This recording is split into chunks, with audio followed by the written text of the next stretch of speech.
another all-staff briefing. Thank you so much for taking the time to be here. As always, we are going to give you an update of where we are at, and also an opportunity for you to tell us if there is anything that you want us to look at and address. So, before starting, what I would like to do, I don't know if Louisa is here or not. Even if she is not here, please put her hands together. She just finished a counselling course that she has been doing for the college, and she is now a fully qualified counsellor. Please put your hands together. Fantastic. Agenda today, a quick merger update for you. Then we're going to go and have a look at our results for 2016-17, including how we did in terms of our finances. And then we're going to look at the priorities of what we need to be focusing on and concentrating on moving forward. And obviously looking at how we can make this organization be an organization that we look forward to coming to work to.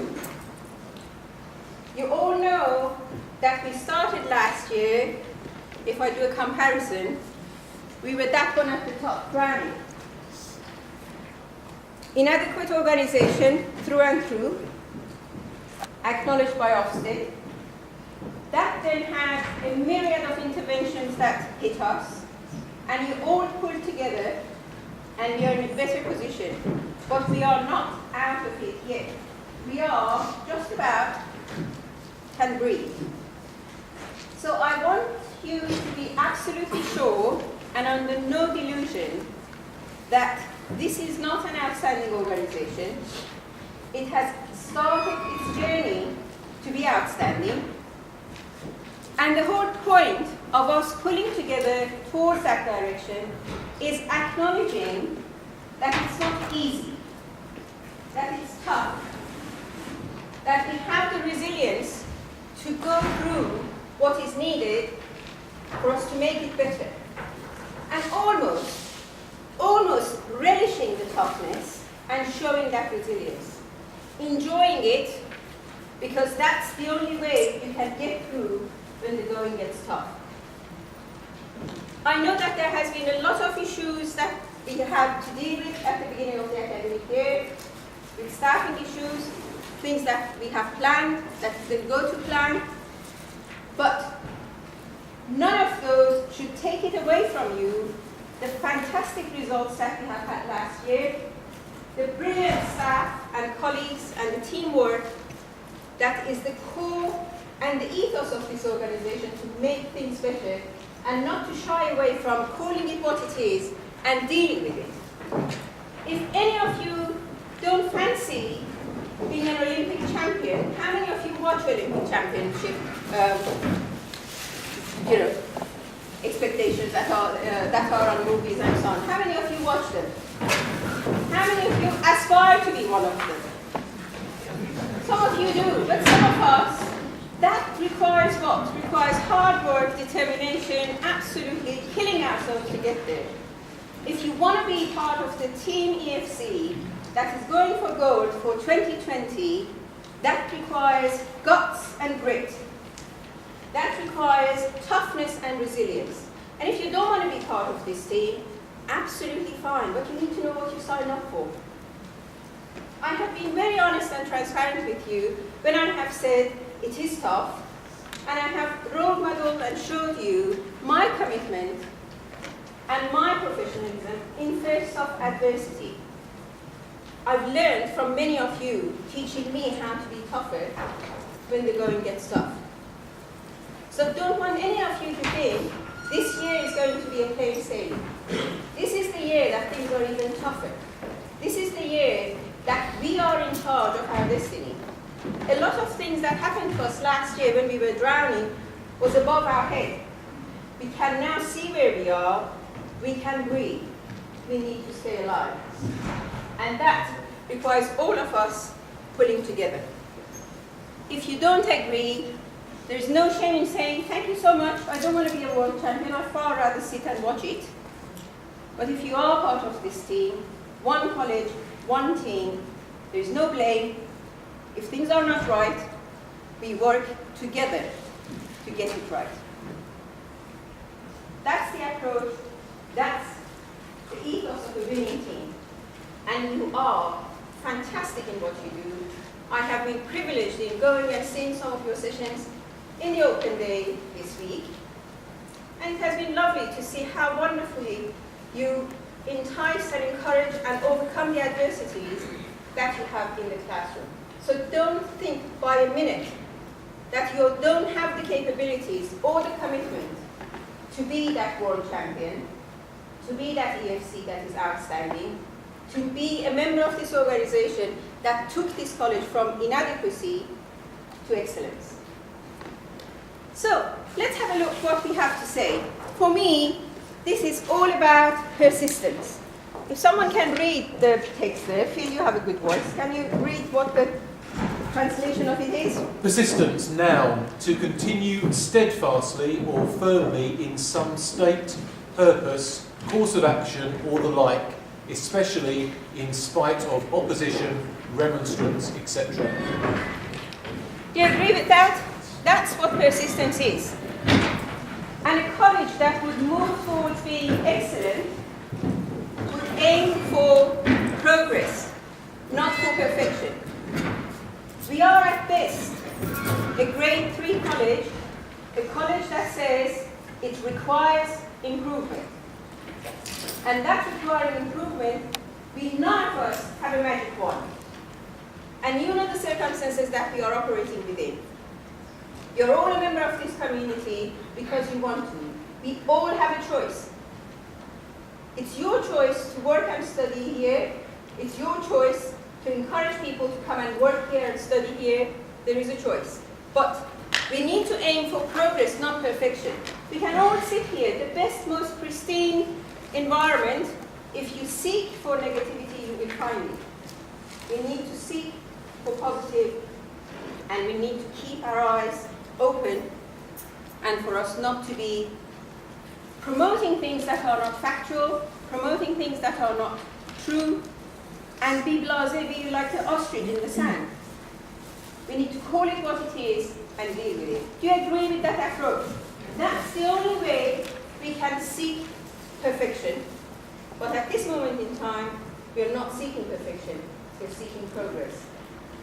That doesn't mean accepting mediocrity. That doesn't mean accepting things that are not right and walking by. That means working together to get things right. So let's have a look at our self-assessment results for last year. Phil, do you want to talk on those, please? Okay, so colleagues will be aware we have completed the draft self-assessment process, and that's now being presented to governors to hopefully sanction our judgments. And these are the key headline judgments that we have self-assessed. So effectiveness of leadership and management we've assessed as a 2. And that's not about Sabui, that's not about me, that's not about us, the management. It's about the management that's taken place across the organisation in the last year to bring about the improvements that we have made to our outcome for learners. The quality of learning, teaching and assessment we're grading as requires improvement. An improvement on the inadequate grade we received from Ofsted. Personal behaviour, development and welfare, again, requires improvement. Outcome for learners, we've made significant progress, in some cases above beyond significant progress, exceptional progress in some cases, but overall we're just below national rates for 16 to 18s, and we are below national rates for adults. We're not there yet, but we're not inadequate anymore, is the judgment that we've made. And then the 2 key judgments there, effectiveness of governance and effectiveness of safeguarding, it's a yes or a no, it's not graded. And we're judging that both our governance and our safeguarding is now effective. And also on subject area, types of programs, you remember the last year we had through and through grade 4 across the board. You will see that we have self-assessed ourselves as grade 3 across all of those. Phil, do you want to add anything to this, or as it is fine? I think so. The reason we've presented it in this way is really to reinforce the way Ofsted assess now. There's no mention here of subject areas, of individual teams, of individual courses, because we're not judged like that.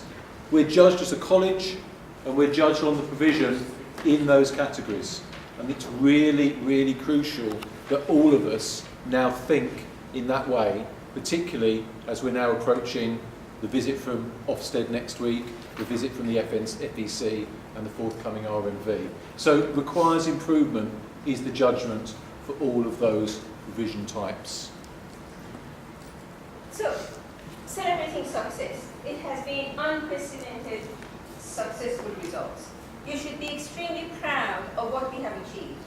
Overall, we have had over 5% increase in our achievement. We were below benchmark last year. We're just about touching it now. So that's fantastic news. That is where all of us have put together and arrived at that point. Phil, go through them. So overall, 5% increase in achievement. It's slightly more for 16 to 18 study programmes, about 5.5. It's slightly less for our adult provision. That's a significant step change.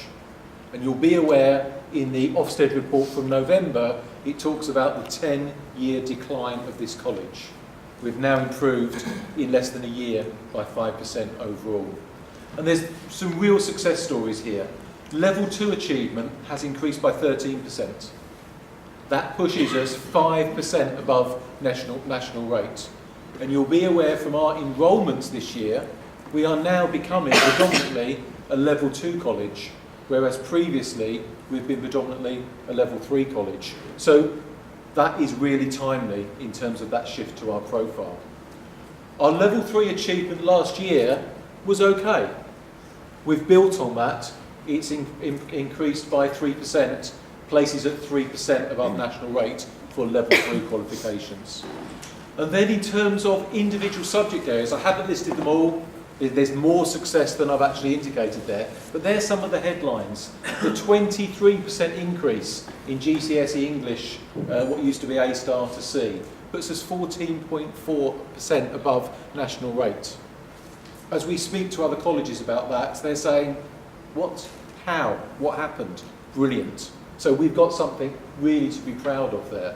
24% increase in achievement in health and social care, 24 again in travel and aviation, over a 10% increase in construction achievement. Those areas that were already performing arts, sport, performing arts, media, those high rates have been maintained.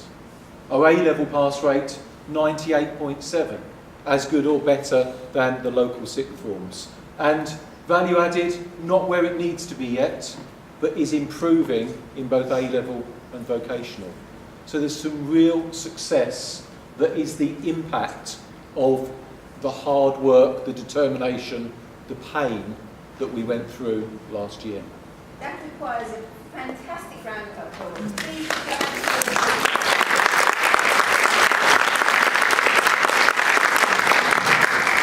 It is the envy of many of our colleagues when we show those results.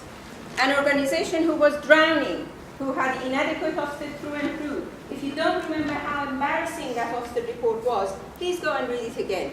And then look at the results. And our self-assessment report, when it's gone to the governors, will be public. And you will see that we have been very critical about what is not right still. And what we are going to do to make it better as we move forward. So, what happened to our finances? We started the academic year, I joined the college, I was given an envelope that says, if you deliver this plan, you will have £3,000 at the end of the year. We looked at it and we said, no chance in hell. And we looked at what we were doing and we said, if you're lucky, you're going to be 1.9 million in deficit. That was in January 2017. January 2017 to end of July 2017, we turned that around. And I want May to talk us through how we ended the year. Okay, so the last time I was here, I said that we were forecast. The forecast was for 1.4 million deficit. and we maintained that that was going to be the outcome. Finance team, everybody has continued to work, and we've ended up with 1.35 million. Now, you might say it's not a lot, but I'll tell you the work that's gone into it is unbelievable. And it's not finance people that did it, it's actually you guys. All we do is account, we record, and then we interpret. The actual work is done by yourselves. So if you look at the real success area, income, we were able to do better than we had planned. Okay, that is down to you guys. And last time I was here, I said it was down to HNS and areas like that doing different things. We need to continue to do those, but that was where we had most impact. Pay, if you remember, I was talking about the use of agency staff, not the individuals, but the fact that it's costly to use agencies and all of those things. And my colleagues in HR will tell you that I'm always on their case, and so would my fellow managers, that we should not use agency, they're too expensive, find alternative ways. This is why, $500,000 more expensive than we had planned. You imagine if we had saved half of that, what that would have meant to the bottom line, okay? And that was, I have to keep saying, and I have to keep encouraging people that we need to look at more efficient way in which we can do our operation. Overall, we are 85K better than we had planned in terms of the deficit. But the message is, this has implications. I'm going to just jump through and tell you what the implication is. For last year, that is the year 2016-17, we are now going to be judged as being inadequate. Financial health will now be inadequate. That's in terms of our financial health. That has implications. On top of everything else, we've got that to deal with. Yes, we've got the ESF intervention team. Yes, we've got the FE commissioner coming to us. But the good thing is, it could have been worse. It could have been nearly 2 million. We brought it down to this, so they can see what we referred to earlier as progress. We are on that journey. We are on that journey upwards. So when you look at the budget for this year, which hopefully next time we do this, I'll tell you how we're doing against the budget.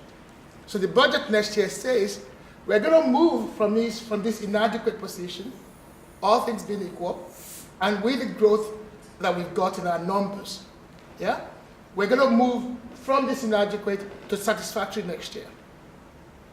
Okay, and that's the plan. So we're on that progressive route, like you said. So it's not perfect. We're on the progress. Progress, absolutely. Thank you. And again, I want you not to underestimate the importance of this. We have breached our covenant with the bank. It's like people who have loaned you for your mortgage for your house, you have defaulted and you have not paid. You're not there yet, you're paying them, but there are covenants, they are assurance to the bank of are we able to manage our finances and keep solvent. We have breached those. Our budget this year, you know the envelope of the 3,000? The envelope of the 3,000 this year says that if we do what we plan, we will be just about £1,995,000 in deficit. Anybody loaning you any money would want to see, are you going to be able to pay? So we have banks on our back, we have a fee commission on our back, as well as everybody else who was on our back. So you won't blame me if I go to the gym and exercise my back muscles. That's what this is about. And my back muscles are you. You are holding the backbone of this organization.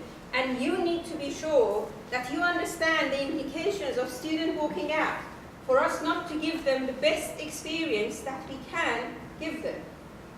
For when poor information flow from one department to another, from one layer to another, from one colleague to another, would create confusion and would create poor experience. Every single student would bring £5,000 or thereabouts to this college.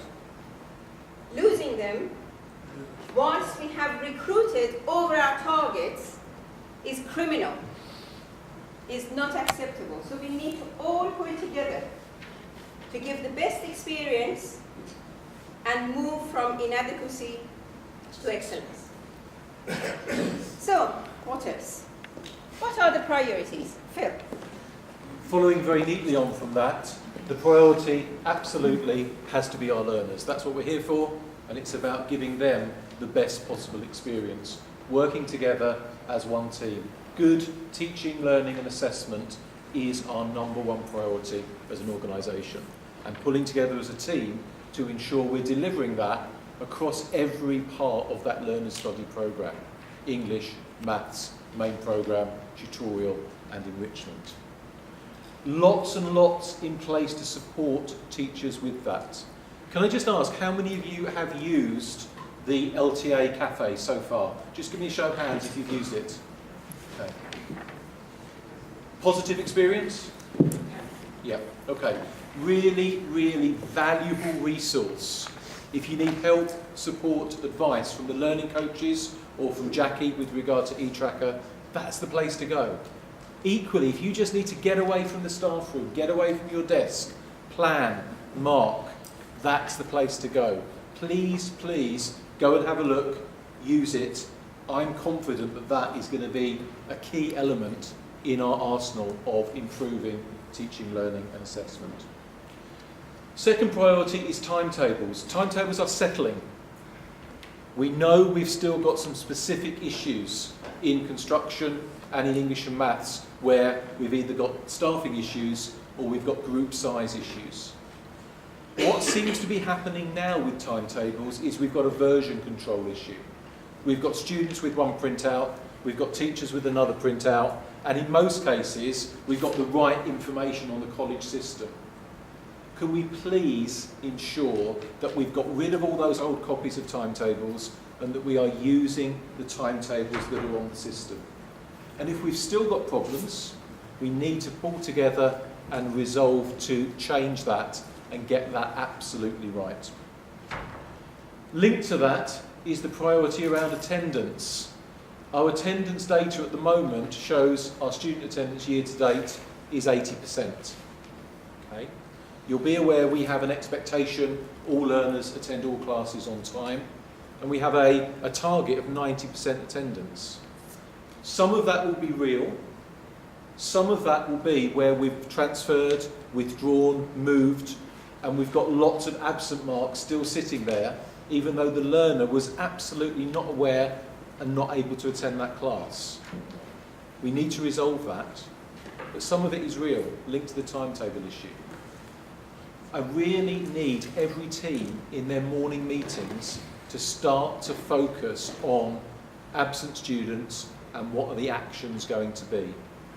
Because with the longer blocks, particularly for English and maths, if a learner misses an English or maths class, it's a week until they get the next class. It can't be a week before we follow that up and make that intervention. So we need to focus on attendance. How do we know, from a student's point of view, how the beginning of this year has gone for them? We've got our ideas, we've got our thoughts, we need to know what the student's view is. So our induction survey is absolutely key to telling us, from the student's point of view, what worked, what didn't work. That launches on Monday and will be open for 2 weeks. It's a very, very simplified version of what the college has done previously, and I believe it's 12 questions and a comment box, so it's about 10 minutes to complete.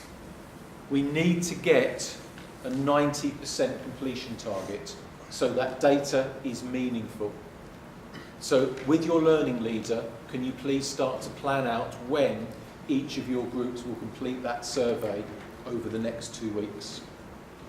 And the final priority for me is target grades.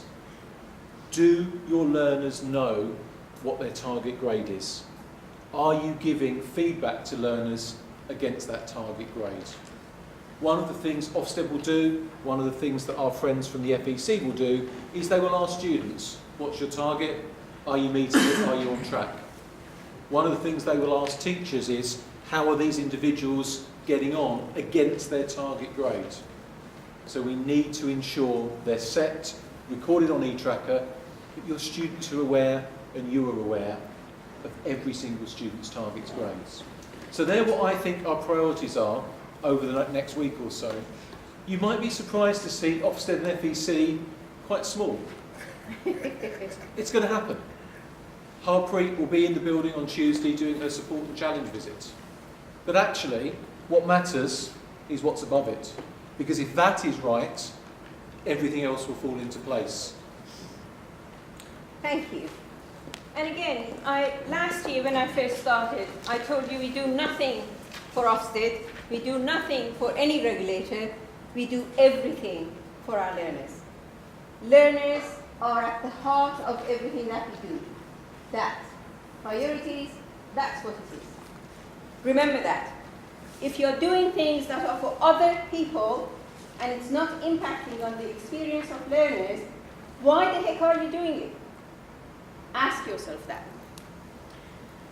Okay, don't walk by. Don't walk by. I'm not kidding. Please don't walk by when you see students without a lanyard. We now have new lanyards with spanking brand new red colour on them. It says, proud to work for EFC. Wear it with pride. Our values at the college are encompassed in pride. Key for the pride is putting students first. Make sure that you don't walk by when the behavior is not right, when they are boisterous. Regardless of your role, challenge them. If you don't feel confident to challenge them, go find Phil. Find someone who is not afraid to say so. Core security. We cannot allow poor behavior to become the norm.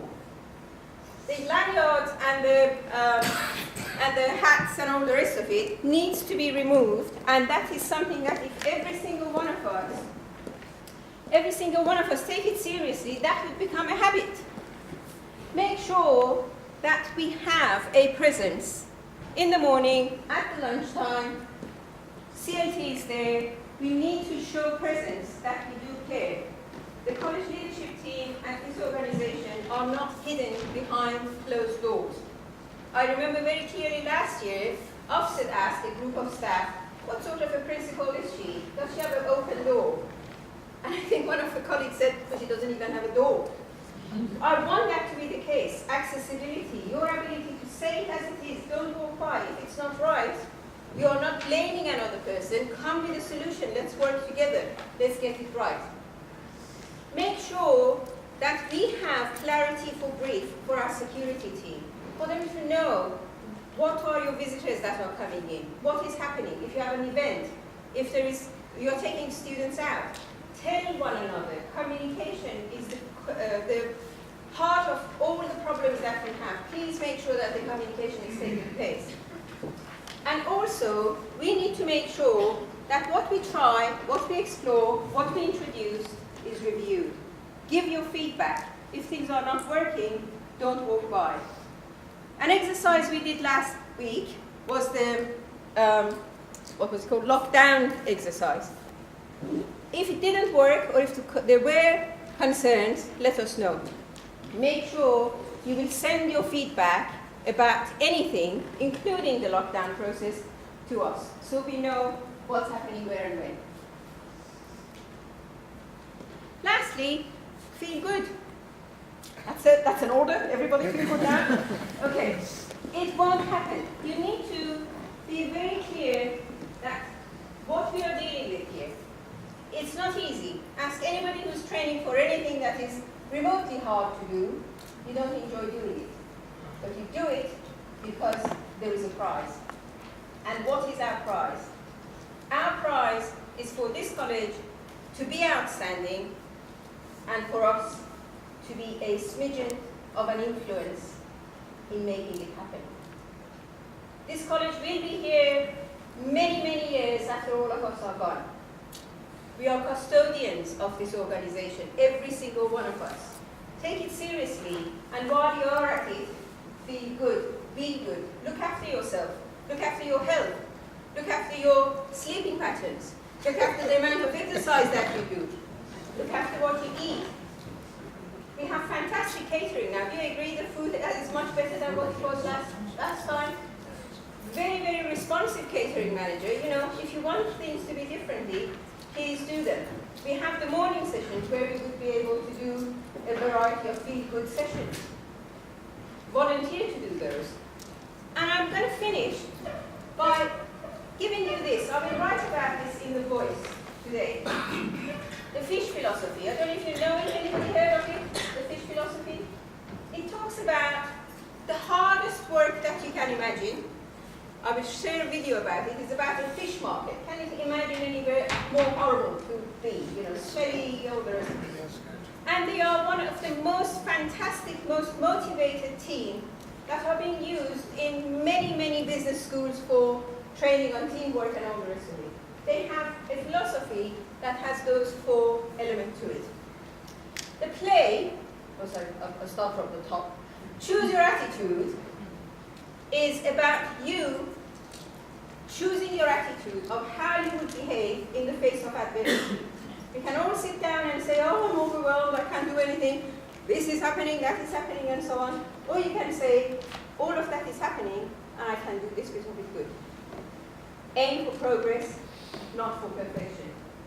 I'll write a little bit more comprehensively about this. But the second point talks about being there for one another.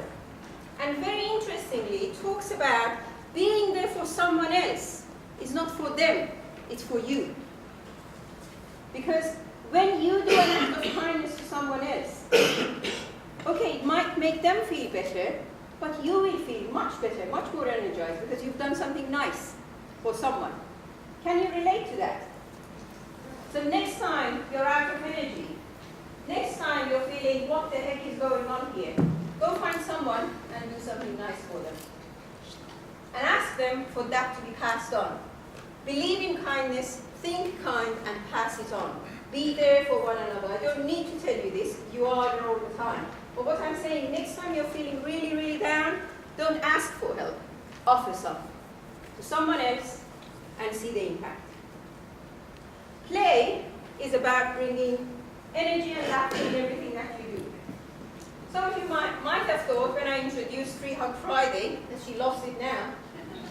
But imagine you have arrived at the end of the week. That Free Hug Friday, there is a reason for it, it's Friday. It could have been Free Hug Monday. We don't have Free Hug Monday, do we? We have Boost Monday because we need to get going. We have Free Hug Friday because we need to have a bit of a kindness to one another and congratulating that we got to that. Another week gone. It is like that, isn't it? Bring joy and energy in everything that you do. It is hard already. You huffing and puffing about it is not going to make it better, is it? But if you do it with a bit of smile, if you do it with a positive attitude, if you choose your attitude, if you be there for one another, if you bring energy and fun in what you do, that would make it easier and make one another's day. That is the attitude of a winning team. That is what I see time after time after time when I go anywhere in this organization. From sitting in the foyer, to being privileged to be allowed in your classes, to have a chat with you, for you to come to me and say, this isn't working, help, or for me to come and say, allow me to buy you a cup of coffee. So next time I'm buying you a cup of coffee downstairs, don't thank me. Thank you, because that's when I'm low and I need some energy. My last point for you is the key message, if this comes up, is be you. We're going to have Heartbeat next week. We're going to have Marilyn and her team the week after. Probably the week after we're going to get Matt and his team and everybody else. Gain confidence in what you do. Have that confidence that those results that are the envy of many of our colleagues have not happened by me sitting here, standing here saying, rah, rah, let's do this. You put the graft in, you are delivering the good sessions, you are delivering the results. Be you. Be confident. Be smart in how you portray. No point in doing additional work if it's not needed. Be the laziest person you can be without compromising the outcome. That's what needs to happen. And what I would like you to do as we go through a myriad of these checks that we're going to get through is to be confident. If someone coming into your class to observe, internal or external, be confident in what you do. If you're doing what you do for the learners and you're doing it to your satisfaction, not perfection, to the best of your ability, it's better than what you could have done the week before, that is is the attitude that you need to choose. So I leave you with that. Again, remember, we have achieved a huge amount. There is another huge amount to do. As a climber, it's like arriving at the base camp of Everest. You're highest than any other mountain in the world, bar one. You're highest than any other mountain in the world, bar one. But if your goal is reaching Everest, there is another 3,000 meters to climb. That's where we are. We have achieved a lot. Don't lose sight of the progress. But there is a heck of a lot to do. And that can only be successful if we pull together, show resilience, work together, and be one solid, one team. Thank you so much for being here this afternoon. Have a good weekend.